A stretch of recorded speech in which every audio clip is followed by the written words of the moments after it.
الصلاة والسلام على أشرف الأنبياء والمرسلين سيدنا أبي القاسم محمد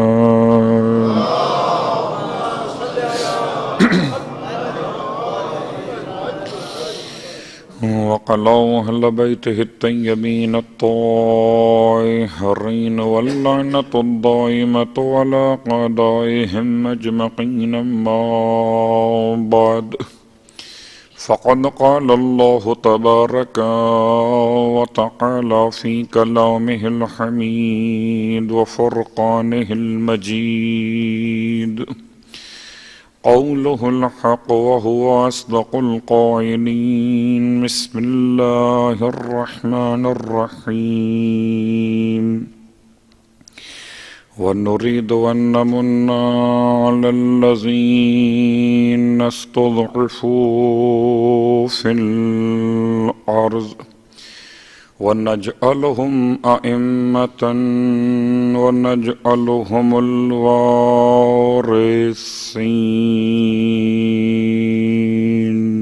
صلوات پڑھ لیں محمد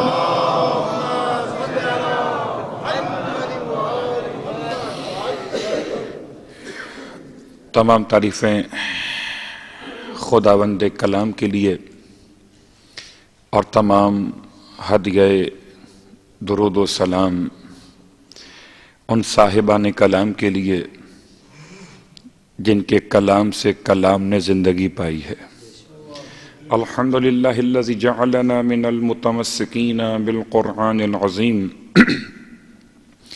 وجعلنا من المتمسکین بولایت علی بن ابی طالب علیہ السلام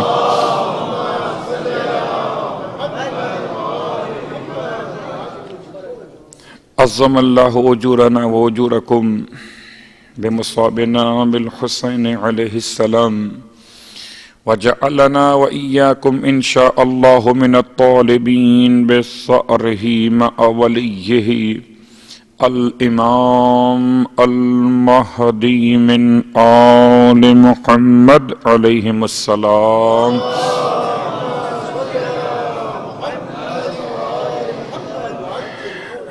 اما بعد صاحبان علم و ادب فرش عزائے سرکار سید الشہداء کے ساکنین محترم آپ کی بارگاہ معظم میں ایک ادنا سے طالب علم کی حیثیت لیے ہوئے یقین کے ساتھ حاضر خدمت ہوا کہ مجھ میں صلاحیت نہیں کہ میری آواز وہاں تک پہنچے ان میں صلاحیت ہے کہ ان کا کرم مجھ تک پہنچے یقیناً اس منبر محترم سے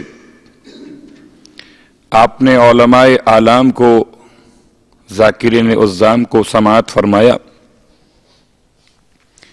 مختلف عناوین پر گفتگو ہوتی رہی اور فرش عزائے حسین کی برکت نے درجات کا فرق بھی مٹا دیا دنیا کے ہر مدرسے میں فرق ہوتا ہے درجہ بدرجہ درجہ بدرجہ اور جہاں فرق مٹ جائے درجوں کا وہ صرف عزائے حسین کا فرش ہے اور کچھ بھی نہیں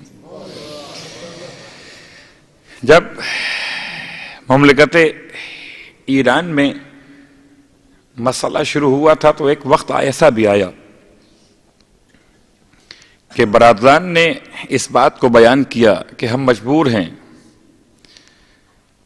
کہ آپ کے پاس وہ دولت ہے جو ہمارے پاس موجود نہیں ہے کیا مطلب کہ ظلم کے خلاف آواز اٹھانے کے لیے سامراج کے خلاف انقلاب لانے کے لیے ہمارے پاس وہ دولت نہیں جو آپ کے پاس ہے صاحبان ایمان سے صاحبان اسلام کا یہ اعتراف ایک حقیقت بن گیا کہ ہم سب کو بلانا چاہتے ہیں کہ آئیں مگر آتے نہیں ہیں تو صاحبان ایمان نے پوچھا کہ ہمارے پاس کون سی ایسی دولت ہے جو آپ کے پاس نہیں ہے؟ سب تو برابر ہے، خدا سے قیامت تک سب تو برابر ہے، پھر کون سی ایسی دولت ہے جو ہمارے پاس موجود ہے اور آپ کے پاس نہیں ہے؟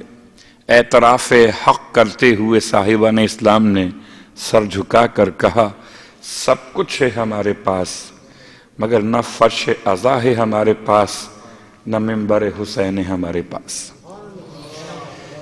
اتنی عظیم دولت ہے، اتنی عظیم دولت ہے کہ جس قوم کو نصیب ہو گئی عاشورہ، جس قوم کو نصیب ہو گیا، اس قوم کی کامیابی میں بھلا کب شک اور شبہ ہو سکتا ہے؟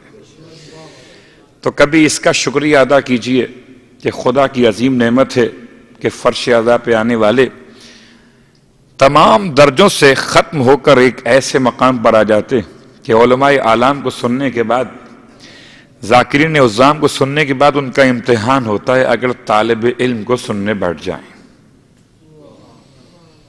اس لیے کہ بہرحال مزاج کتنا بلند ہے، ماحول کتنا مجلسی ہے، اور آئیے طالب علم کیا کر سکتا ہے سوائے اپنا سبق پیش کرنے کے؟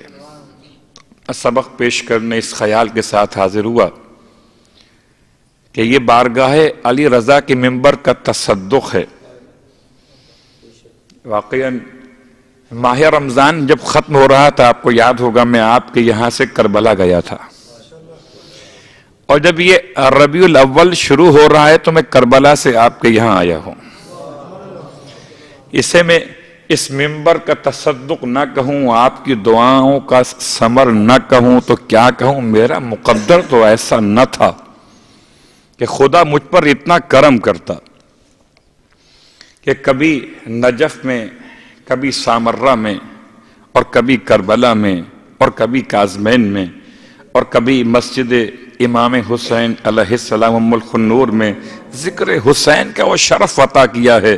یہ سب آپ کی دعاؤں کا نتیجہ ہے، اور اس میں کوئی شک نہیں ہے کہ مجھ پر شرعی ذمہ داری کہ میں آپ سب کی نیابت میں سرکار سید الشہداء امام حسین علیہ السلام کو سلام پیش کروں۔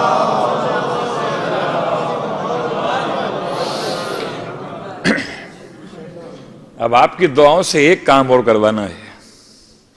آپ بھی حیران سوچ رہے ہوں گے مولوی صاحب کیا چاہتے ہیں ہم سے؟ آپ نے ایک دعا کی میرے حق میں، زائر حسین بن گیا، آپ کی محبت تھی ذاکر حسین بن گیا، ابھی سفر کا ایک حصہ باقی ہے، آپ دعا کیجئے۔ آپ کی دعا زیادہ مقبول اس لیے ہے کہ منبر میں میں اکیلا بیٹھا ہوا، اور آپ اس مقام پر بیٹھے ہوئے، وہ مقام اتنا بلند ہے، اتنا بلند ہے کہ منبر نہیں ہے مگر منبر سے زیادہ بلند ہے۔ کیوں؟ اس لیے اس فرش پر آ کر حسین کی دکھیاری ماں بیٹھ جائے اسے فرش عزا کہتے ہیں۔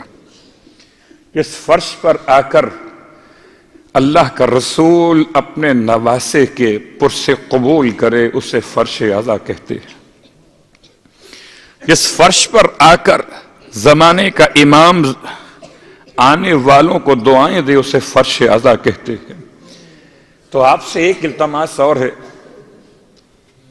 کہ زائر حسین اور ذاکر حسین، اور اب رہ گیا وقت ناصر حسین، بس اگر یہ آپ کی دعا میرے حق میں اور میری تمنا آپ کے حق میں پوری ہو جائے تو ہم اور آپ دونوں کامیاب ہو جائیں گے۔ صلوات پڑھ لے محمد و آل محمد۔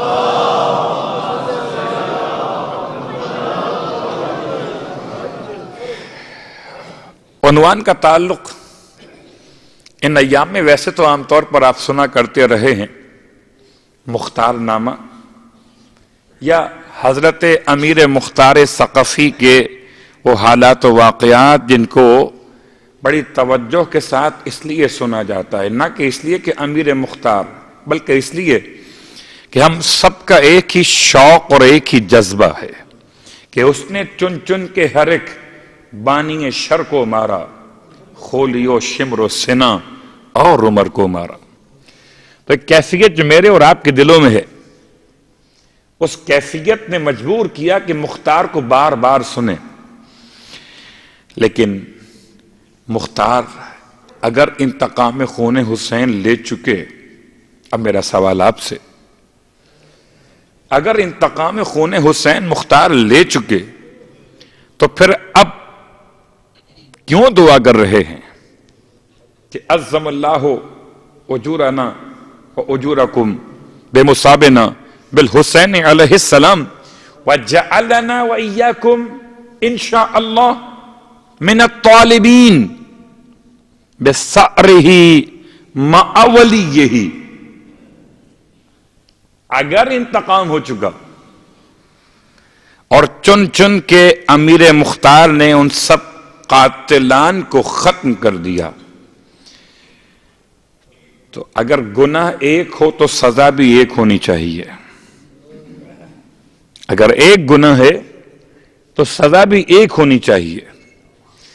اب کاہے کے لیے کہتے ہیں کہ ہمیں ان طلبگاروں میں شامل فرما جو خون حسین کا انتقام لے، ہم حسین کے ولی امام مہدی علیہ السلام کے ساتھ کیوں دعا مانگ رہے ہیں؟ اس کا مطلب کہ مختار منزل نہیں ہے، وسیلہ منزل ہے۔ مختار رہبر نہیں ہے، رہبر تک پہنچنے کا ایک شناسائی کا ذریعہ ہے۔ مختار کی محبت اپنے مقام پر، لیکن سوال تو رہے گا کہ پھر دوبارہ انتقام کیوں؟ ایک مرتبہ سب سے انتقام ہو چکا، تو اس کے جواب میں بہت تفصیل میں جانے کے لیے اپنے آپ کو روکتے ہوئے خالی ایک جملہ کہوں گا کہ مختار پر لاکھ درود و سلام ہو، مگر مختار مختار ہے، احمد مختار نہیں ہے۔ مختار اس میں کوئی شک نہیں کہ انتقام لینے والا، مگر اس کا انتقام ایک محب کا انتقام ہے، ولی حسین کا انتقام نہیں ہے۔ اور جب تک ولی حسین کا انتقام نہ ہو جائے تب تک خون حسین کے انتقام کا مرحلہ مکمل نہیں ہو سکتا۔ تو اس دفعہ اس عشرے الوداع میں، الوداعی عشرہ مجالس میں عنوان ظہور امام زمانہ علیہ السلام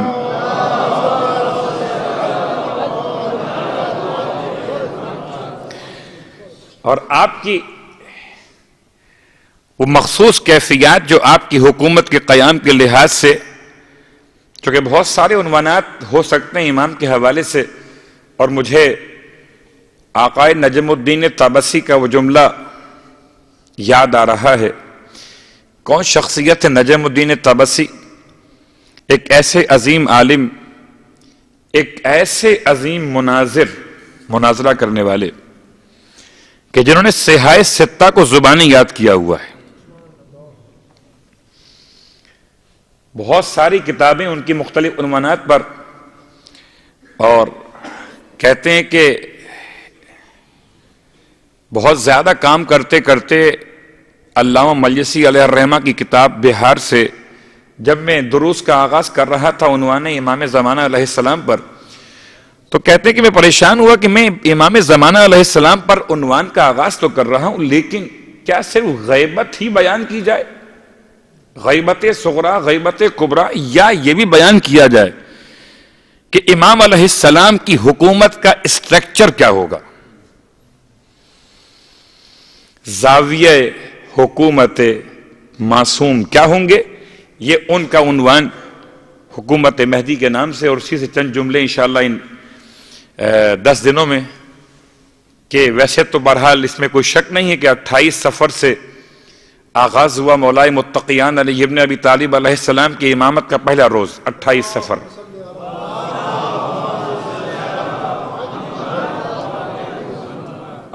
صفر، مولا کی امامت کا پہلا روز، اور ربیع الاول کی 9 تاریخ امام زمانہ علیہ السلام کی امامت کا پہلا روز۔ تو اب 28 سے اور 9 کے درمیان گفتگو ہے۔ انشاءاللہ سلسلہ کلام اللہ کے رسول سے متصل ہوتے ہوئے امام زمانہ تک مکمل ہوگا، مگر بہت آہستہ آہستہ سبق سنانے کے اعتبار سے اور شاید بہت سارے جملات دعائے ندبہ کی شرح کے عنوان سے بھی آئیں گے کہ بہرحال کہ آج کا انتخاب اتفاق ہے، میری اور آپ کی کیا حیثیت اور جرأت ہے کہ ہم بات کر سکیں، اتفاق ہے کہ دن کا انتخاب ہوا اس سلسلے کلام کے لیے جمعے کا دن، اور روایات جمع کر رہی ہیں جمعے کے دن امام کے ظہور کے عنوان کو۔ تو امام علیہ السلام کے عنوان کا آغاز جمعے کا دن دعائے ندبہ اور آیت آپ کی خدمت میں تلاوت ہو گئی، سماعت آپ نے فرمائی، تلاوت کا ثواب مجھ غریب کو حاصل ہو گیا۔ سورہ مبارکہ القصص کی آیت نمبر 5 ہے۔ اچھا، اتنا اچھا نمبر ہے کہ ویسے یاد ہو جائے گا۔ ارے میں کہتا ہوں یاد تو وہ ہوتا ہے جو بھول جاتا ہو انسان، اور جس سے نہ بھول سکتا ہو پنجتن پاک کا سایہ ہے۔ ارے جو ہر بھولے ہوئی شے کو یاد دلانے کے لیے وسیلہ بن جائے وہی تو پنجتن کا نام ہے، ورنہ انسان کے ہاتھ میں خدا کی بارگاہ سے 5 انگلیوں کا تصور، مولائے متقیان کی محبت کی باتیں، یہ 5 نمبر یاد رہے گا۔ سورہ قصص ہے تو قصوں کی بات بیان نہیں کر رہا، نشان 28 ہے تو 28 سفر سے بات کو آگے بڑھاتے ہوئے آیت کا نشان 5 ہے تو 5 کی محبت میں 12ویں کے لیے تیار کرتے ہوئے اپنے آپ کو بھی اور آپ کو بھی۔ تو کوئی قدم تو صلوات پڑھے محمد و آل محمد۔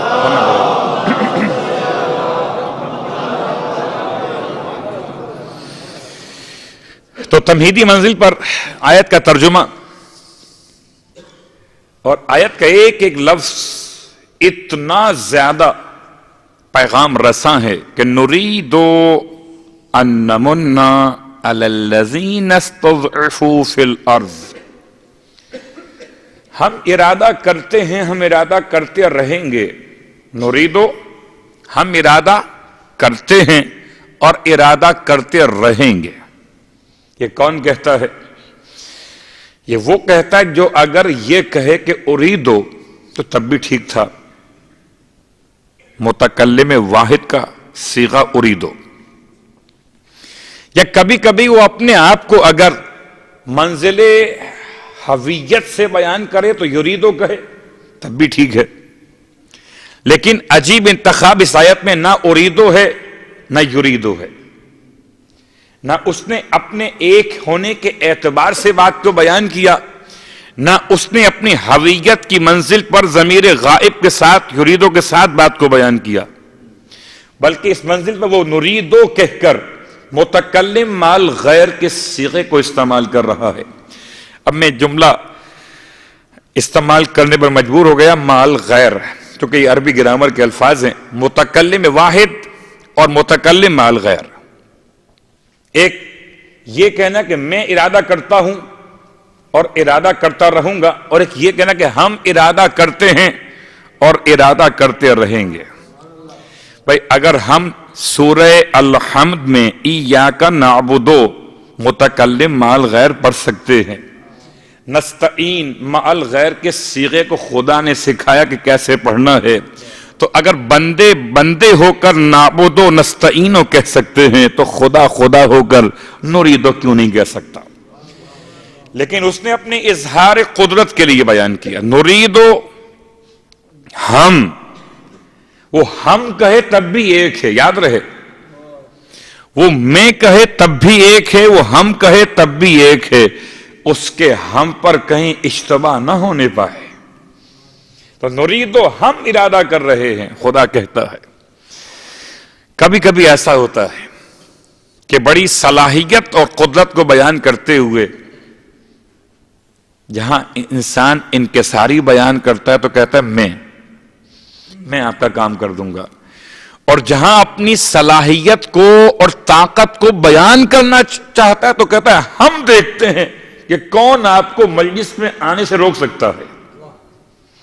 جب اپنی طاقت کا مظاہرہ کرتا ہے تو خدا نے اپنی طاقت کا مظاہرہ کہ نریدو، اور خدا کے ارادے کے لیے اتنا ہی کافی ہے کہ وہ اگر ارادہ کر لے تو دنیا کے سارے ارادے ختم ہو سکتے ہیں، ساری طاقتوں کے ارادے ختم ہو سکتے ہیں، خدا کی وہ طاقت واحد ہے جس کا ارادہ نہ کل ختم ہوا تھا نہ آج فنا ہو سکا ہے۔ تم اپنے لحاظ سے جو کرتے چلے جاؤ، تم خیمے جلا سکتے ہو، تم لاش کو پامال کر سکتے ہو، تم سر کو کاٹ کر نو کے سنا پر اٹھا سکتے ہو، لیکن اگر خدا کا ارادہ ہو کہ ذکر حسین بلند رہے گا تو ارادہ خدا کامیاب ہے، ارادہ غیر خدا کل بھی ناکام تھا اور آج بھی ناکام ہے۔ تو نریدو ان نمنا، خدا کیا کہنا چاہتا ہے کہ ہم احسان کریں، نمنا۔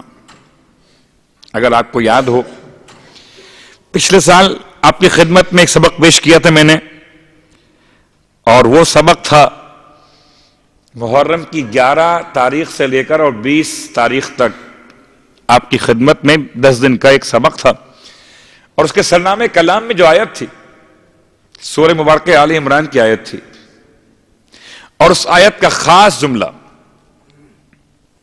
کہ پروردگار نے یہ اعلان کیا کہ اس نے احسان کیا مومنین پر، من اللہ علی المؤمنین اذ بعث فیہم، ایک احسان یہ کہ ختمی مرتبت کو مبعوث کر دیا، اور ایک احسان خدا اور کرے گا کہ اب محمد کے بعد محمد کے بیٹے کو زمین پر حکومت دے گا۔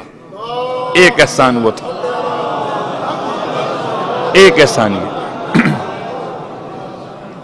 ایک احسان وہ تھا اور ایک احسان یہ۔ اس احسان کا تذکرہ سورہ آل عمران میں، اس احسان کا تذکرہ سورہ القصص میں، اور خدا نے کس پر احسان کرنا ہے؟ استضعفوا فی الارض، جن کو کمزور بنا دیا گیا ہے زمین پر۔ تو کمزور کن کو بنایا گیا ہے؟ جن کے گھر پر حملہ کیا گیا، 5 سال کے شہزادے کو گرفتار کرنے کے لیے ایک پوری فورس بھیجی گئی، اور بیسمنٹ میں اترتے ہوئے اس کو تلاش کرتے ہوئے جب پانی پر مصلی بچھائے اس کو نماز پڑھتے ہوئے دیکھا، اور جب اس کی طرف آگے بڑھنا چاہا تو پانی نے راستہ نہ دیا، اور خدا نے اس کو نگاہوں سے اوجھل کر دیا۔ اللہ اکبر۔ لفظ کمزوری کا ایک ترجمہ اور کر دوں، جو 25 سال تک مدینے میں ایسے گزارے کہ جس کو وہ سلام کر لے اس کو پلٹ کر کوئی سلام کا جواب بھی نہ دے۔ کمزوری کسے کہتے ہیں؟ گلے میں رسی بندھوا دی جائے، یہ مجبوری نہیں ہے، اختیار تھا، اشارہ کرتے تو کیا کچھ نہیں ہو سکتا تھا۔ میں کہتا ہوں چھوڑیں مولا کو، وہ تو مولا علی علیہ السلام ہیں، اگر علی اصغر اشارہ کر دیتے تو کربلا کا میدان نہ ہوتا، محشر کا میدان ہو جاتا۔ لیکن اختیار کے بعد استضعفوا فی الارض، انہیں کمزور بنا دیا گیا، اتنا کمزور کہ ہاتھ سے قبالہ چھین کر پھاڑ دیا جائے، اتنا کمزور کہ اس کے گھر میں داخل ہو کر اس کے سامنے شہزادی کونین پر ظلم کیا جائے۔ استضعفوا فی الارض صرف ایک مولا کائنات کی ذات نہیں بلکہ ہر ایک دور میں حجت خدا کے ساتھ۔ ہم ان پر احسان کرنا چاہتے ہیں، نجعلہم ائمۃ، ہم انہیں قرار دیتے ہیں اور قرار دیں گے امام، وَنَجْعَلُهُمُ الْوَارِثِينَ، اور ہم ہی انہیں بنائیں گے وارث۔ اور چلیں اس آیت کی تلاوت کریں جو آیت پیشانی اور روزہ سرکار سید الشہداء بھی لکھی ہوئی ہے، اس یقین کے ساتھ کہ یہ آیت کی سماعت بھی آپ کیجئے اور دعا کرتے ہوئے پروردگار ہم سب کو کربلا معلیٰ کی زیارت نصیب کرے، مگر معرفت کربلا کے ساتھ۔ ایسی کربلا نہیں چاہیے اس میں کربلا کی معرفت نہ ہو، کہ شہر کربلا ہو عظمت کربلا نہ ہو۔ شہر کربلا ہو پیغام کربلا نہ ہو، شہر کربلا ہو صاحب کربلا کی نصرت کا عنوان نہ ہو، تو اس کربلا میں روضے سرکار سید الشہداء پر، پیشانی روضہ پر سمت قبلہ ایوان ذہب، سونے کا بنا ہوا جو ایوان ہے، اس کے بالکل اوپر جو سائبان تعمیر کیا گیا، اس کی پیشانی پہ ایک آیت لکھی ہوئی ہے، اور آیت بہت بڑے پیغام کے ساتھ بیان کروں، مگر وہ کیفیت پیدا کریں کہ اس آیت کو پڑھنے کے لیے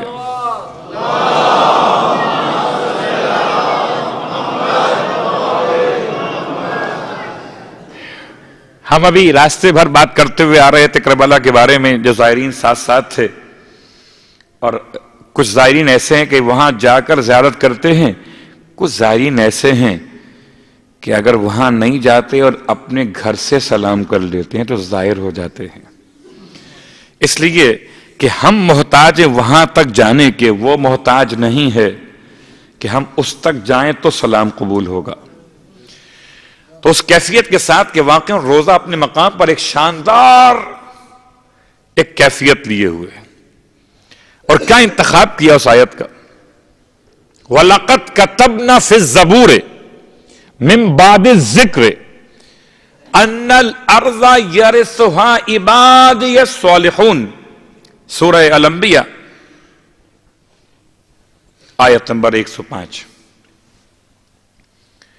وَلَقَدْ كَتَبْنَا، اور ہم نے لکھ دیا ہے، خدا کہتا ہے ہم نے لکھ دیا ہے۔ کس میں لکھ دیا ہے؟ زبور میں لکھ دیا ہے۔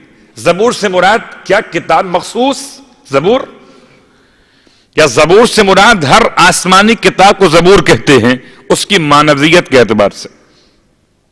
تو دونوں معنی لیے گئے۔ زبور ایک مخصوص کتاب جناب داؤد پر جو نازل کی گئی، زبور تمام کتابوں میں آسمان کی۔ من بعد ذکر، ہم نے لکھ دیا ہر کتاب آسمانی میں ذکر کے بعد۔ کیا لکھ دیا؟ کہ زمین کا وارث وہی ہوگا، یرثھا عبادی، جو میرے بندے ہوں گے، الصالحون، اور صالحون ہوں گے۔ اللہ اکبر۔ واقعاً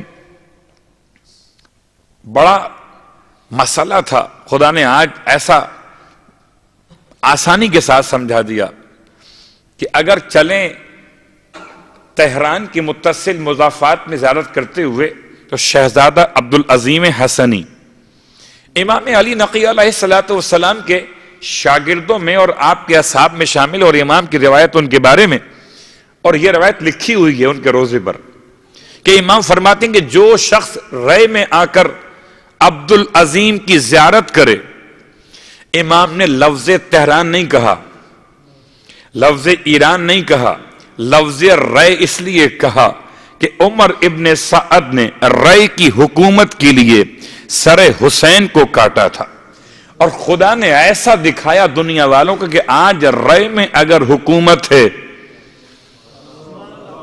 تو حسین کے بیٹے حسن کے لختی جگر عبدالعظیم، صلوات پڑھے محمد و آل محمد۔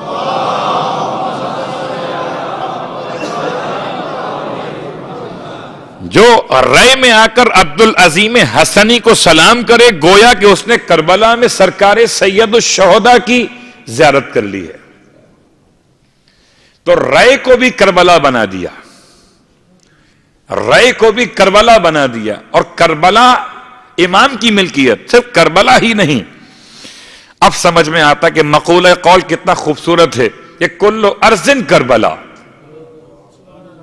ہر زمین کربلا ہے، اور جو کربلا ہے حسین کی ملکیت ہے۔ اب چاہے حسین کا نام محمد ہو، حسین کا نام علی ہو، حسین کا نام باقر ہو، حسین کا نام جعفر ہو، حسین کا نام قاسم ہو، حسین کا نام محمد تقی جواد ہو، حسین کا نام علی نقی ہو، حسین کا نام حسن عسکری ہو، یا حسین کا نام مہدی آخر الزمان ہو،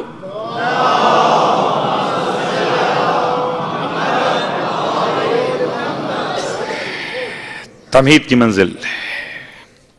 ظہور کے حوالے سے امام کے حالات و واقعات کو بیان کرنا ایک تمہید کی اس منزل پر ایک بات اور کہوں گا کہ کسی بھی نعمت کی قیمت اور قدر کا احساس نعمت کے ہوتے ہوئے نہیں ہوتا. کوئی دلیل دوں میں آپ کو؟ ہر دلیل آپ کے پاس موجود ہے. کبھی اپنی پلک جھپکاتی ہوئی آنکھوں پہ غور کیجئے جن میں تکلیف نہیں ہے. کبھی اپنی سماعت کے لیے کام آنے والے کانوں پہ غور کیجئے جن میں کوئی اس وقت درد نہیں ہے. کبھی اپنی زبان اور اپنے ہونٹوں پر غور کیجئے جن میں کوئی تکلیف ایسی نہیں کہ آپ کو زبان پھیرانا مشکل ہو رہا ہو. لیکن جب کوئی تکلیف نہیں ہے تو اس نعمت کا احساس نہیں ہے. کتنی آسانی کے ساتھ دیکھتا ہوں, کتنی آسانی کے ساتھ سنتا ہوں, کتنی آسانی کے ساتھ بولتا ہوں. ذرا سی آنکھ میں آشوب چشم ہو, کان میں تکلیفوں سے پانی, نزلے کا پانی اگر کان میں آ جائے تو انسان کی کیفیت کا رات بھر, میں کان کی بات کروں کہ دانت کے درد کی بات کروں, کون سی بات کروں, کون سی بات کو چھوڑ دوں. اگر رات کو سوتے ہوئے انسان کی رگ پر رگ چڑھ جائے, اینٹ جانا بدن کا, تو ایسی کیفیت کہ نہ سیدھا کر سکتا ہے پاؤں کو, نہ اٹھا سکتا ہے پاؤں کو. تھوڑی دیر کے لیے انسان بالکل بے حال ہو کر رہ جاتا ہے. پھر جیسے ہی واپس نظام پر آتی ہے, رگ کے ساتھ رگ اپنے مقام پر لوٹ جاتی ہے, ایک ایسا سکون ملتا ہے, تب انسان شکر خدا ادا کرتا ہے. جب تک رگ پر رگ نہیں چڑھی تھی, جب تک آنکھوں میں درد نہیں ہوا تھا, تب تک آنکھوں کی صحت کا شکریہ ادا نہیں کیا تھا. اور شاید اسی لیے خدا نے زمانے ظہور سے پہلے زمانے غیبت کو رکھا ہے کہ پہلے قدر و قیمت کا احساس تو پیدا کر لو کہ ظلمت کسے کہتے ہیں, تاکہ نور کو پہچان سکو. جب تک رات نہ ہو تب تک دن کی قدر و قیمت کا احساس کسے ہوگا؟ آپ تو ماشاءاللہ شارجہ میں رہتے ہیں, یہاں تو مسئلہ نہیں ہے. UAE کی حکومتیں ماشاءاللہ بہت اچھے انداز سے آپ کو سروس دے رہی ہے نا, کہ لائٹ موجود ہے, مسلسل ہے. ہم سے پوچھئے. اس دفعہ بڑی خوشی مجھے اس بات کی ہوئی کہ ماشاءاللہ عراق میں اب استحکام ایسے آگے بڑھ رہا ہے کہ لوڈ شیڈنگ ختم ہو گئی. ورنہ کبھی زمانہ ایسا تھا پچھلے سال کا کہ دن میں 2 گھنٹے یا 3 گھنٹے کو لائٹ آتی تھی, باقی جنریٹر چلتے تھے صرف. مثال کیوں لے کر آیا کہ جب لائٹ جاتی ہے تو احساس ہوتا ہے کہ اندھیرا کیا مصیبت ہے اور روشنی کیا نعمت تھی. اب یہ اندھیرا اگر سمجھ میں آ گیا, اگر اندھیرا سمجھ میں آ گیا تو روشنی کے لیے دعا مانگنے میں خلوص پیدا ہو جائے گا. اور اگر اندھیرا غیبت کا سمجھ میں نہیں آیا تو ظہور کی روشنی کی دعا میں خلوص پیدا نہیں ہوگا. اگر ہم اپنے حال پر ہی مطمئن ہیں تو پھر کیسے تڑپ کے دعا مانگیں گے امام زمانہ کے ظہور کے لیے؟ اپنے حال پہ اگر مطمئن ہیں تو پہلے پہچانیں کہ زمانہ غیبت کے مسائل کیا ہیں. اور زمانے غیبت کے مسائل کو 5 باتوں میں آج سمیٹتے ہوئے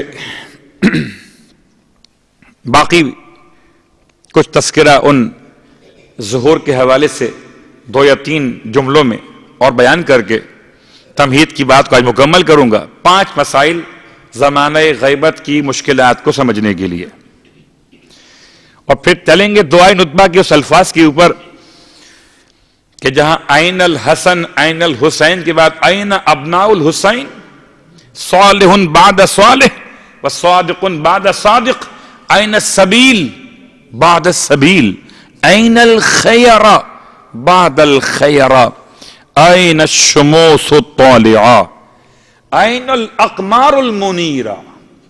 ایک الفاظ اتنے حسین ہیں کہ اگر وسعت علم ساتھ دے اور وقت نصیب میں ہو, انسان پڑھتا چلا جائے اور معرفت کے سمندر میں ڈوبتا چلا جائے.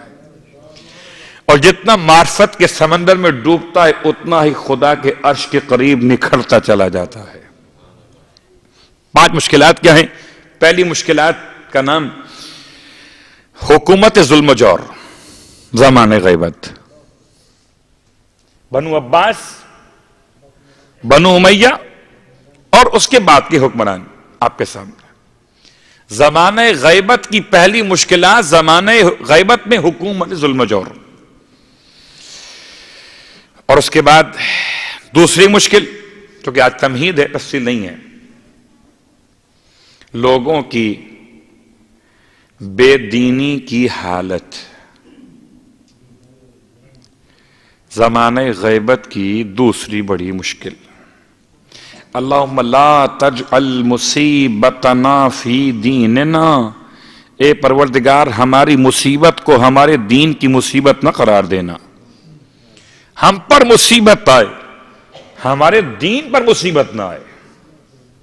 اور یہ وہ جملہ جو میں نے مختلف مقامات پر پیغام دیتے ہوئے پہنچایا تھا، آپ تک بھی پہنچا دوں، کہ جہاں جہاں عزا خانے قائم ہیں، میں کہتا ہوں صاحبان اسلام سے، عزا خانوں کو اپنے علاقوں میں باقی رکھو، کہ عزا خانے زمین پر امن خدا کا ذریعہ ہیں۔ خدا ان کے ذریعے سے رحمتوں کو نازل کیا کرتا ہے، اس لیے کہ 100 بار لے گئی سر بازار مفلسی، ہر بار میں نے اپنا عقیدہ بچا لیا۔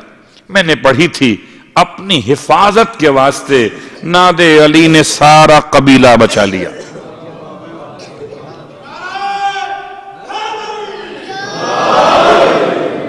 تو ایک عزا خانہ، ایک مومن کا گھر خالی اکیلا نہیں ہے، بلکہ زمانے کے اس تمام تر افراد کو بچانے کا ذریعہ ہے۔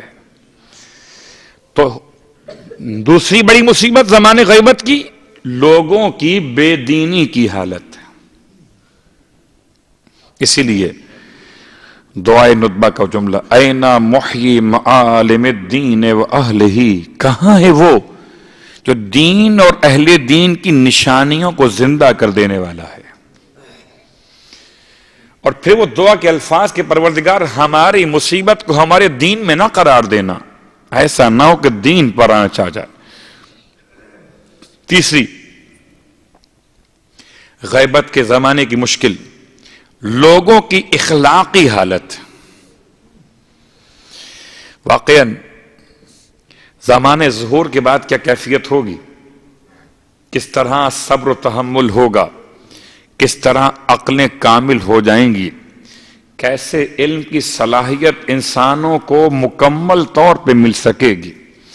آج علم ہے مگر حلم نہیں ہے، کل علم بھی ہوگا اور حلم بھی ہوگا۔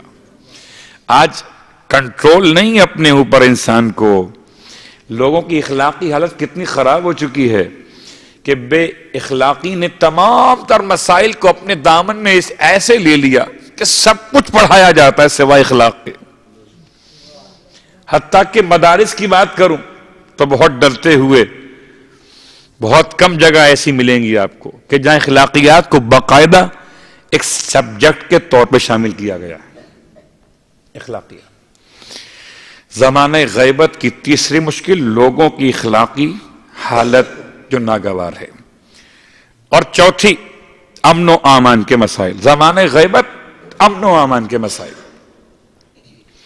اور پانچویں اور آخری حالت زمانہ غیبت کی مشکلات میں، وہ اقتصادی طور پر انسانوں کی معیشت کا آہستہ آہستہ تباہ ہو جانا، زمین کا زراعت دینے سے انکار کرنے لگنا، بیج کا زمین میں ڈال کر ضائع ہو جانا، اور پھر بارش کا بے وقت ہونا۔ یہ الفاظ میں استعمال کرو، بے وقت ہونا، تفصیلات بھی آئیں گی۔ بے وقت ہونا اور ہونا تو نقصان پہنچا دینا، یہ تمام زمانے غیبت کی مشکلات، ان پہ غور کیجئے گا۔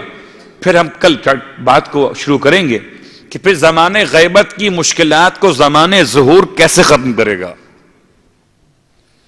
اور کون سے عوامل ہوں گے جس کی بنیاد پر امام زمانہ علیہ الصلوۃ والسلام تمام تر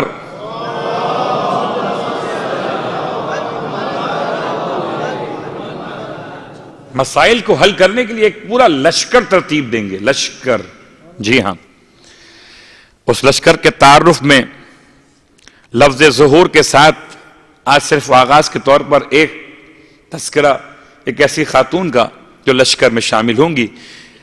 روایت خصائص فاطمیہ کتاب کے اعتبار سے امام کے لشکر میں 13 خواتین کا خاص طور پر شمولیت اختیار کرنا، وہ 13 خواتین کے جو ماضی میں گزر چکی ہیں ان کا واپس پلٹایا جانا، اور ان خواتین کا امام کے لشکر میں کردار کیا ہوگا۔ آپ سوچ رہے ہو شاید کہ مولانا صاحب کہاں چلے گئے۔ خواتین کے کردار کا مطلب یہ کہ اگر امام کے لشکر میں خاتون بھی آئے تو اس کا بھی کوئی نہ کوئی رول تو ہوگا نا۔ تو پھر ہم تو پھر اپنے آپ کو زیادہ تیار کریں کہ ہمیں تو ایسا رول ادا کرنا امام کے لشکر میں شامل ہو کر، جبکہ ان خواتین کے لیے باقاعدہ کردار بیان کیے گئے۔ اور آج پہلی خاتون کا تعارف، یہ خاتون کون ہیں؟ ان کے تعارف سے پہلے ان کی فضیلت کہ سرکار ختمی مرتبہ صلی اللہ علیہ وآلہ وسلم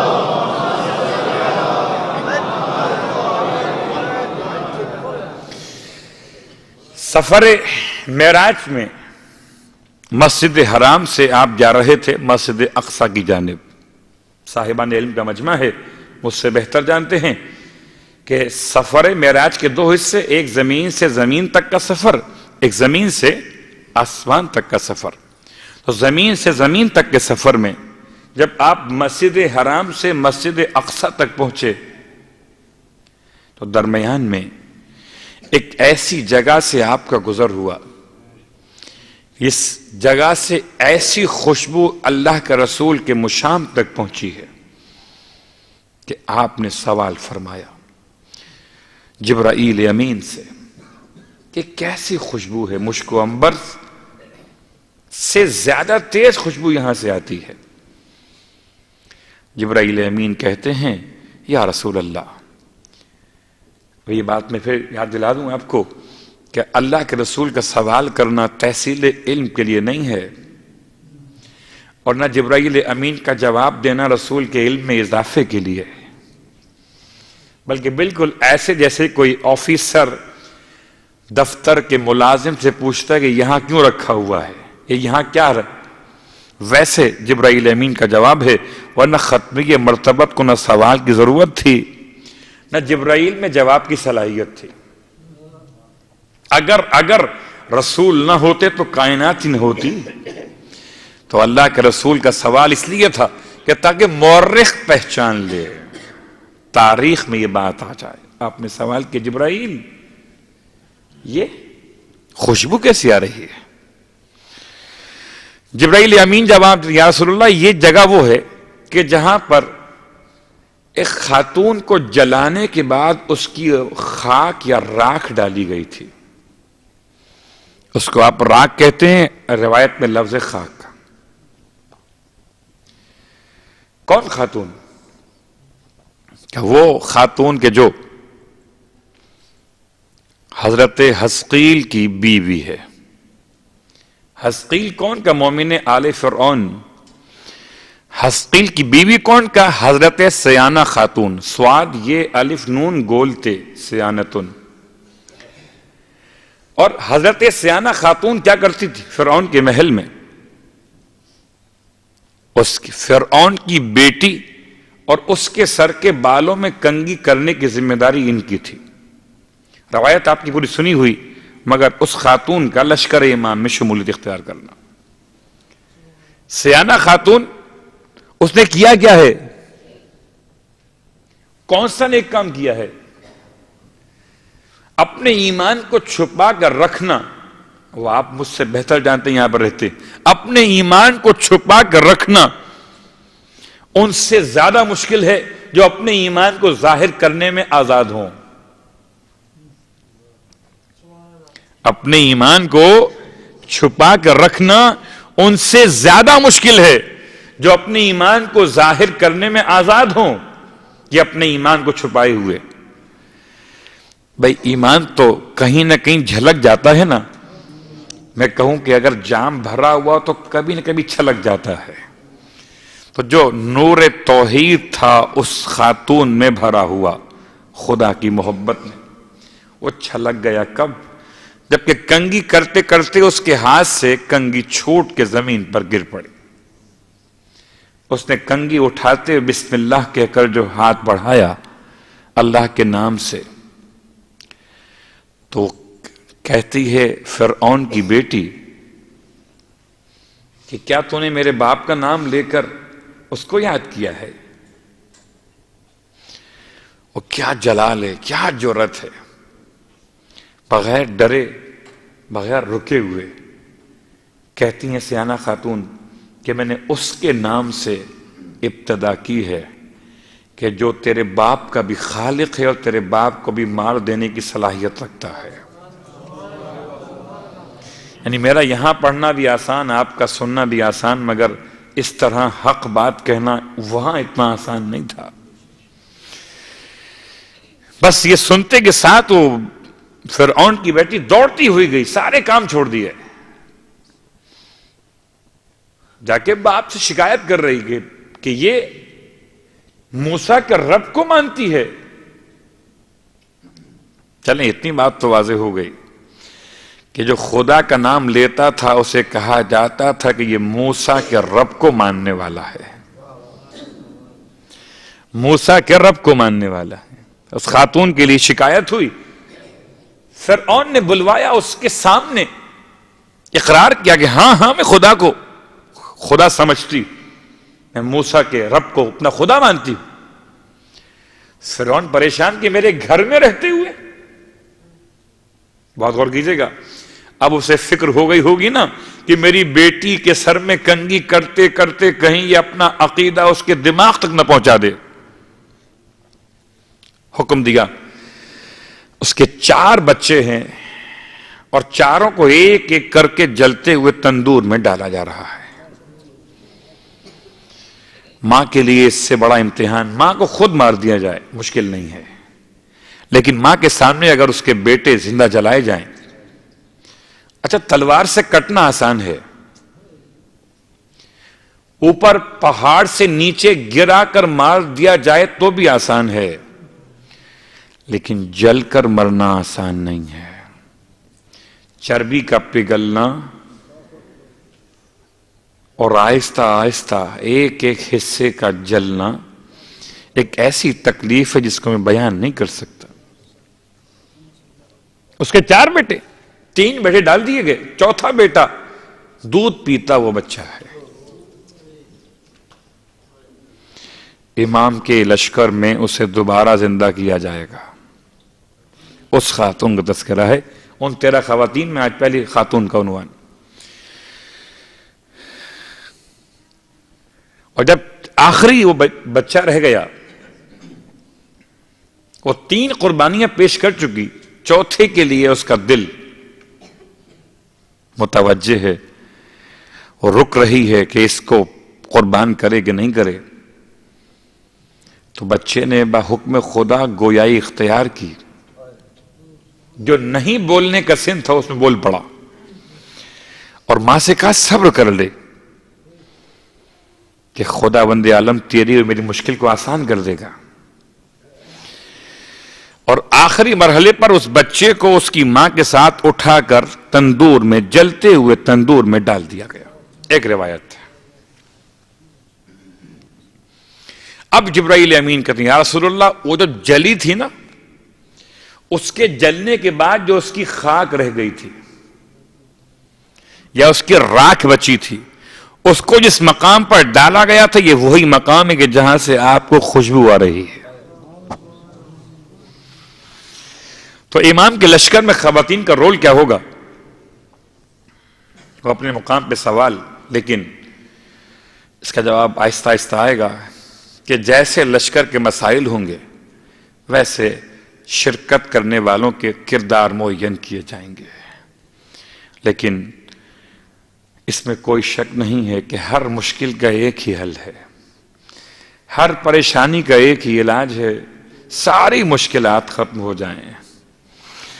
لوگ شاید سمجھتے ہیں کہ یہ عجل فرجہم کا مطلب امام کے اور اہل بیت کی کشادگی کی دعا ہے. نہیں، اہل بیت کی کشادگی ہی تو تمام دنیا بھر کے انسانوں کی کشادگی ہے، نہ کہ صرف صاحبان ایمان کی.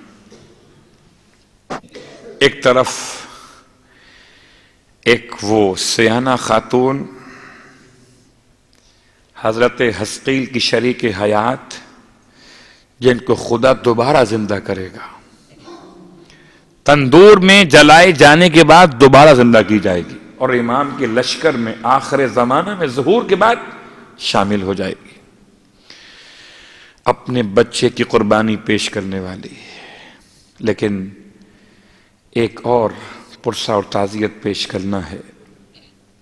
آج ربیع الاول کی دوسری شب ہے اور پہلی تاریخ ہے۔ میں سمجھتا ہوں کہ آج کا ہی دن وہ تھا جب ایک بیٹی اپنے باپ کی قبر پہ پہنچی تھی۔ خدا نصیب کرے مدینہ منورہ کی زیارت، جا کے اپنی آنکھوں سے دیکھیے گا کتنا دور ہے حجرہ سیدہ سے رسول کی قبر مبارک۔ ہاں مسجد بہت بڑی ہے، بلکہ جنت البقیع بہت دور ہے، اس قربت کے لحاظ سے وہ دور ہے۔ قریب کیا ہے؟ حجرے سے حجرہ ملا ہوا ہے۔ حجرہ سیدہ اور حجرہ رسول خدا کے درمیان بس ایک دیوار کا فاصلہ ظاہر میں ہے۔ اس ایک دیوار کے فاصلے کے بعد کیا سیدہ کو بابا سے محبت نہیں تھی کہ 28 صفر کو باپ دنیا سے رخصت ہوا اور 3 دن کے بعد سیدہ اپنے باپ کی قبر پہ پہنچی ہیں یا تیسرے دن پہنچی ہیں؟ تلاش کرتے ہیں تاریخ کے اوراق سے کہ کیا مسائل تھے سیدہ کے ساتھ کہ بیٹی کو اپنے باپ کی قبر پر جانے کا بھی موقع نہ مل سکا۔ میں کہوں گا سیدہ کو اس قابل چھوڑا ہی کب گیا تھا کہ سیدہ بستر سے اٹھنے قابل نہیں تھی۔ اجرکم علی اللہ رونے والو، جب کسی کے گھر میں میت ہو جاتی ہے تو لوگ تعزیت کے لیے آتے ہیں نا۔ آپ تو یہاں پہ رہتے ہیں، مختلف اقوام کے لوگ رہتے ہیں، مختلف ملکوں سے آئے ہوئے لوگ رہتے ہیں۔ اگر کسی کے یہاں میت ہو جائے تو کیا آپ تعلقات دیکھتے ہیں، مذہب دیکھتے ہیں، مسلک دیکھتے ہیں یا انسانیت دیکھتے ہیں؟ آپ انسانیت دیکھ کے چلے جاتے ہیں۔ آپ سوگوار کو تعزیت پیش کرتے ہیں چاہے وہ آپ کا ہم مذہب ہو کہ نہ ہو۔ لیکن واہ غربتہ رسول کے شہر میں رسول کی بیٹی تعزیت پیش کرنے والوں کے انتظار میں رہ گئی اور کوئی تعزیت پیش کرنے نہ آیا۔ لوگ آئے ضرور تھے مگر تعزیت پیش کرنے نہیں آئے تھے، ہاتھوں میں لکڑیاں اور آگ لیے ہوئے در سیدہ کو جلانے کے لیے آئے تھے۔ سیدہ پس دروازہ آواز دے رہی تھی کیا اس گھر کو جلا دو گے؟ اس میں بنت رسول رہتی ہے، ارے اس کے چھوٹے چھوٹے بچے رہتے ہیں۔ آنے والوں نے کہا کوئی بھی رہتا ہو ہم اس گھر کو گھر والوں سمیت جلا دیں گے۔ ہائے کاش کہا ہوتا عمل نہ کیا ہوتا، مگر عمل تاریخ نے بیان کیا۔ ایک مرتبہ لکڑیاں رکھی گئیں اس دروازے پر جہاں رسول سلام کیا کرتے تھے، جہاں رضوان جنت آ کر اپنے آپ کو خیاط الحسنین کہا کرتے تھے، ارے جہاں سلمان جیسے صحابہ کرام اپنی ریش مبارک کو مس کیا کرتے تھے، اس دروازے کو آگ لگائی گئی۔ جلتا ہوا دروازہ پیچھے دروازے کو روکے ہوئے رسول کی بیٹی کے پیچھے دیوار۔ اب جو دروازہ چوکھٹ سمیت جلا اور بلوائیوں نے اسے اندر کی جانب دھکیلا، پیچھے دیوار آگے دروازہ، درمیان میں رسول کی بیٹی اپنا حجاب بچاتے بچاتے اس طرح سے درمیان میں آ گئی کہ زمین پہ گری ہوں گی، محسن شہید ہوئے، پسلیاں ٹوٹ گئی۔ گھر میں گھر میں بلوائی داخل ہوئے ہیں. رونے والوں اب جملہ سنیں گے. اب سیدہ کی حالت ایسی ہے کہ بستر پہ لگ گئی ہیں بابا کو رونے والی. ارے تعزیت پیش کرنے والے شریعت تو کہتی ہے جس گھر میں میت واقع ہو جائے اس میں 3 دن تک کھانا پہنچانا, کہ انہیں کھانا پکانے کا ہوش نہیں ہوگا, ان کے ساتھ بیٹھ کے انہیں کھانا کھلانا کہ انہیں کھانا کھانے کا ہوش نہیں ہوگا. واہ غربتا, ارے کوئی نہ تھا جو رسول کی یتیم کو کھانا کھلاتا, کوئی نہ تھا جو رسول کی یتیم کے لیے کھانا پکا کے لے آتا. رسول کی بیٹی اپنے بابا کی قبر پہ نہیں جا سکی, اس قابل نہیں تھی کہ بستر سے اٹھ سکیں. 3 دن بعد اب جو بستر سے سیدہ اٹھی ہیں تو اپنے پہلو پر اپنے ہاتھ کو ایسے رکھا ہوا ہے کہ پھر جب تک زندہ رہی سیدہ پہلو سے وہ ہاتھ جدا نہیں ہوا. ایک ہاتھ میں عصا تھام لیا, پیشانی پہ رومال بندھا رہتا تھا. 18 سال کی شہزادی برسوں کی بوڑھی اور بیمار لگتی تھی. جب آئی ہے تیسرے دن اپنے بابا کی قبر پر, رونے والوں ارے لوگ سویم کرتے ہیں نا اپنے مرنے والے کا. ارے تیسرا دن رسول کی قبر پر سیدہ کی آمد. اب جب آئی اپنے آپ کو اپنے بابا کی قبر پہ گرایا, ارے تربت قبر رسول کو آنکھوں سے لگایا, چوم کر کہا بابا اگر کوئی آپ کی قبر کی مٹی سونگھ لے تو اسے تا قیامت تک مشک و عنبر کی حاجت نہ رہے, مگر بابا صبت علیہ مصائب لو انہا صبت علیہ میں سے نہ لے لیا. بابا آپ کے بعد مجھ پر مصائب ڈھائے گئے کہ اگر روشن دنوں پر ڈھائے جاتے تو سیاہ رات میں تبدیل ہو جاتے. بابا آپ کیا گئے کہ فاطمہ کا گھر اجڑ گیا. بابا میرا محسن شہید.